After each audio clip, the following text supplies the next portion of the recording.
take a look at my new baking pan here. This is basically designed for a smaller oven, which is great. I use it with a 24-inch wall oven. So if you're in a smaller apartment or you're baking in something bigger than a toaster oven, definitely. It still has to be more of a conventional like wall oven.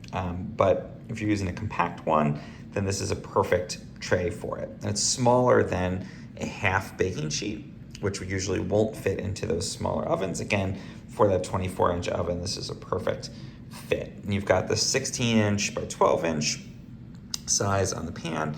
I like that it's this nice shiny stainless steel. You do want to either use parchment paper to cover it or spray a little bit of oil down first before you use it, because it is not a non-stick surface, but it's nice and easy to clean. Pretty lightweight, but nice sturdy metal. And again, works great for cookies, all kinds of different baked goods if you have one of those smaller compact ovens. I use this at a community organization that has just a little oven if I want to do baking there.